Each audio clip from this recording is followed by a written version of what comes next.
How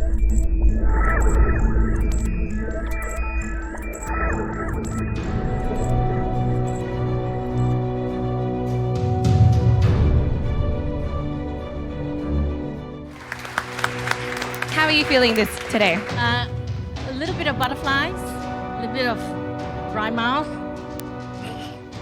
and a bit nervous. Well, I'm sure you do fine. All the best, Susan. Next. I'm grandmother. Grand final. Put that together. Make the connection. Grand winner. All right. And next up, we've seen her sing, we've seen her dance, we've seen her play with cups, and we've seen her cook. Can we see her do it all at the same time? Bethany. How are you feeling today? I'm really excited to see how today's going to turn out. Oh, and lastly, the man who needs no introduction, Julian. How are you feeling? You know what? I still think I can win. Well, he's already proven it once. So now let's welcome back our judges, our internationally renowned Winter and John.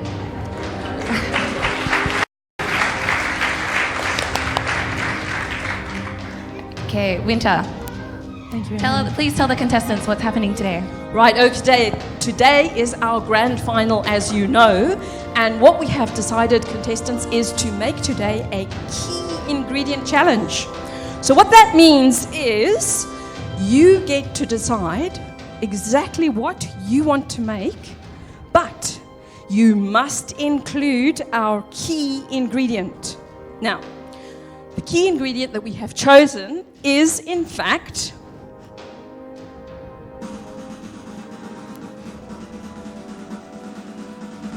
pumpkin! Woo! Okay, so contestants, as you see, the pumpkin is in the fridge. Hopefully all the other ingredients that you would like to use for whatever it is you decide to make are in the pantry. So get cooking. Well, I am certainly... Not on, am I? I am excited, Winter, about the pumpkin challenge. Because pumpkin, it has a unique flavour, yet this unique pumpkin-y flavour can be included in all sorts of different dishes. And I'm really looking forward to see what creative things our contestants can cook to get that spiritual connection that zings the taste buds. Indeed, I can't wait either. So shall we go across and find out what they've decided to make, John? Let's see what they're doing. Let's go and ask. So, Susan, you wasted no time getting started there. What have you decided to make? I'm making pumpkin soup. Okay, pumpkin soup. That sounds quite ordinary. Kind of wasn't a strategy that worked well with the pasta bake, if you remember. Yeah, that's true, but I've been thinking about Bethany's win. She chose the unwanted, unloved Brussels sprouts and broccoli and made her pizza a winner. So I'm going to make mine a winner with tofu, ginger, and coriander. Okay, so not the most popular ingredients. I don't even think we've got those in our pantry because people don't usually include tofu, coriander, and Not too much. ginger in much. I'm not sure we'll be able to find them anyway. Whoa! Oh! Amazing! Whoa! What's that over there? Oh! Tofu! Oh! Coriander! Thank you very much. Well, it's your lucky day. Thank you. I think. Just want to come to church for some ginger. Thank you. Watch it. It's going to be a winner. Freeze! On day one of PennoLife, we looked at the story of Zacchaeus. Now, Zacchaeus was a tax collector. He chose to be a tax collector, but he had a huge impact on his life because, as we were told by Evelyn, he stole money from people. He abused people, and he was really not well liked. In fact, you could say that Zacchaeus was lost. His choice, his outcome, Zacchaeus is lost. Jesus comes into Jericho, the city where Zacchaeus works. Everyone's around him. Zacchaeus is a little guy. He hides up in a tree, hoping to see Jesus from a distance. But Jesus comes into Jericho with all these people around him, and Jesus goes to Zacchaeus and seeks out Zacchaeus and says, Zacchaeus, you come down. I'm going to your house today. We're having a meal together, Zacchaeus. Zacchaeus comes down and accepts Jesus' invitation and eats that meal and invites others, and it's a wonderful, wonderful story. At the end of the Zacchaeus story, Jesus says to Zacchaeus, you know, Zacchaeus, you're too a child of Abraham. You're one of God's people when you put your trust in me. And then he has our memory verse. Jesus says our memory verse, the Son of Man came to seek and save the lost. He came for people like you. Jesus went and sought, just like Bethany made a pizza and went and sought those things, the blue cheese, the broccoli, the coriander, the Brussels sprouts, and put them in a pizza and made something special. Susan's making a pumpkin soup with ginger and coriander and tofu. She sought them out and she's going to make something special. That's what Jesus does. He gets the things that are lost, that no one else values, and he makes them something special. Unfreeze. Okay, right, Bethany, what exactly have you decided to make today? I'm making a chocolate cake with pumpkin. Chocolate cake with pumpkin. Bethany, I'm not sure that pumpkin belongs in a chocolate cake. Yeah, well, I was thinking about the mystery box challenge, and when Julian put together the blueberries and the chicken that I thought didn't belong at all, but then he made the blueberries the star of his dish, and it went really well. And I think that the pumpkin will really be a key ingredient for this cake. Freeze! Day 2 of PennoLife. We looked at the story of what we're calling the sinful woman, a woman who was, we're told she's sinful. We're told she's full of shame. Jesus is invited to a fancy meal at an important religious leader's house. And this woman gate crashes the meal. And she goes up to Jesus and she weeps and she pours expensive oil on his head and wipes his feet. She is unloved and unlovely. She does not belong with Jesus at that meal. And everyone's shocked, saying, what are you doing? She's a sinner. She doesn't belong. This is wrong. And Jesus welcomes her and accepts her love and her gift because she does belong in his meals. She does belong in his kingdom. And he says, your sins are forgiven. Your faith in me has saved you. Go now in peace with wholeness and fullness because you belong. Bethany is making a chocolate cake with pumpkin. It doesn't belong, but she's going to make something beautiful, I think. Just like Julian made a sandwich with chicken and blueberry jam, which I actually had yesterday. It's delicious. They belong. Unfreeze. Okay, so time to find out what you're making today, Julian. Well, I'm making a pumpkin bread. Okay, so after the fairy bread fiasco that we had the other day, you are still going to try your hand at bread.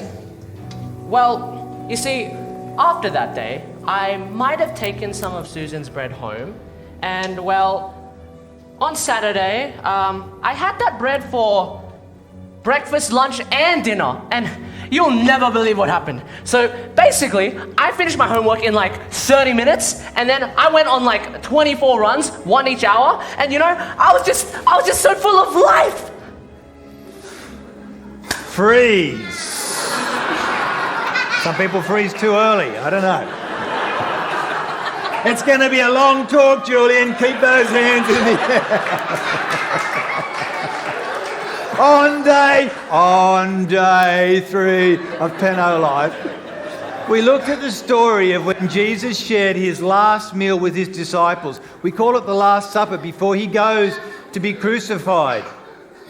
He says to his disciples, he takes the bread, they're having a meal, he takes the bread which gives life, which is a staple, he breaks it and said, "This is my body which is broken for you." In other words, I'm about to die, and my body will be broken for you to give you life, for I am the bread of life. My death is not without purpose. It's to give you life as the bread of life. The cup and said, "This cup is the new covenant, the new relationship with God in my blood as I die to pay for your sins." Susan cooked a healthy multigrain loaf and PennoLife on day 3 to give life and energy. Julian's learning. He's cooking a pumpkin loaf. That's what Julian would do. Let's hope it gives us life. Unfreeze. Okay, right. Well, we know what everyone's making, and time is running short, contestants. So please get on and see if you can finish those dishes as soon as possible. Okay, let's get them in the oven. I'm really looking forward to seeing the pumpkin grand final challenge and seeing how that goes. Winter? Yeah, it's And freeze. My turn. Okay. So we've seen Susan seeking out ingredients to make a pumpkin soup special. We've seen Bethany using the pumpkin in a chocolate cake to make the ingredients belong together. And now Julian's making a bread that gives life. Okay, it's a tough one. Who do you think will win this round? Julian? We're getting Julian to win? Oh, well, we'll have to see. We'll have to see. Okay, I think it's time to stop cooking, so count with me, guys. 5, 4, 3, 2, 1. Stop cooking. well, lots of activity again in our Pastor Chef kitchen, John, and certainly some interesting experimentation has gone on today. Oh, look. It smells delicious. Everything smells delicious. Certainly does. Well, they're just getting ready, but we're ready, almost ready for our tasting. Tasting. Susan's got her pumpkin soup. she has. She has.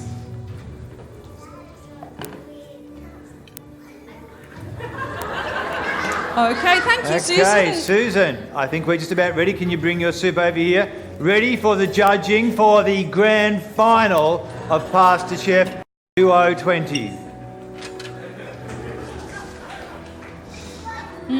And we have coriander, tofu, and ginger. Is there a smell of ginger there? Let's try. Certainly smell the ginger.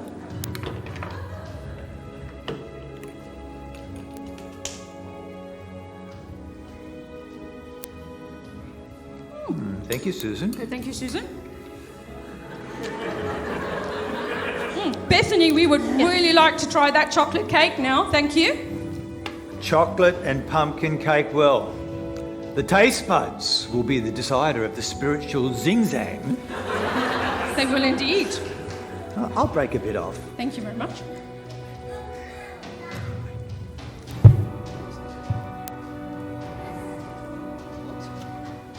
Chocolate.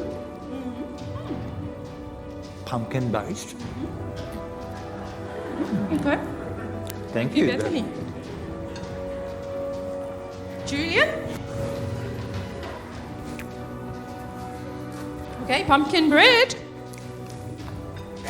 It rose very well. That was going to be my line. Would you like to break some off? I will break a bit off, breaking the bread.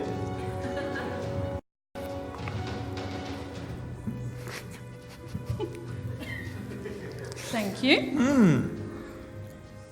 Oh, after you. I don't mind if I do. Thank you, John. Okay.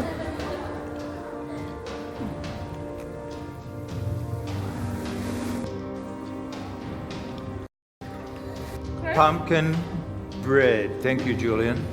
Thank you, Julian. Well, time for the judgment. Let's discuss. Julian. Susan. All right, contestants, the big moment has arrived. Who will take the title to our Pastor Chef 2020 Grand Final this year? please come forward and we will announce the winner. So, Susan, your pumpkin soup just zinged with flavor. It seemed that you were correct to add those very unpopular ingredients, and they just brought out the flavor of the pumpkin soup and made it a pumpkin soup extraordinaire. So I have to say, Susan, I'm delighted to say you are definitely a contender in our final. Please step forward.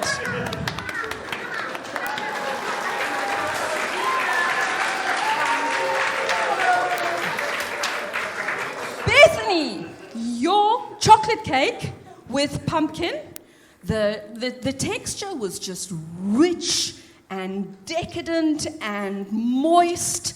And so I have to say that I think you have proved that pumpkin absolutely belongs in a chocolate cake. So you also are a contender to win this challenge. Please step forward. Well done, Bethany. Well done. So, Julian, Hi. you really took on quite a challenge. It's not like you didn't know already how hard it is to make a loaf of bread. And I have to say, I was astonished that you took on the challenge of bread making again. But I was also astonished at, dare I say it, the flavor that the pumpkin added to your wholesome loaf of pumpkin bread. So I have to say also that, Julian, you too are a contender to win the title of Pastor Chef 2020.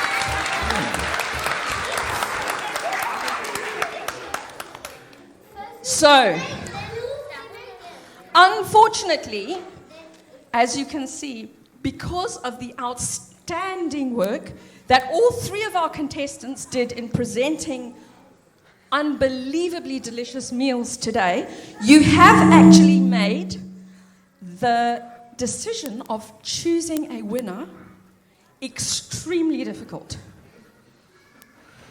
So, unprecedented though it is, for this prestigious competition, I am delighted to announce today that the winner of our Pastor Chef Grand Final Key Ingredient Challenge is all of you. Everyone's a winner! Hold it, freeze! This is nonsense. You can't have everybody winning. Who wrote this script? Look at them. What is this? Under 8 T-ball where everyone gets a participation prize? This is Pastor Chef. And Julian. How could anyone let Julian be the grand final winner? Freeze!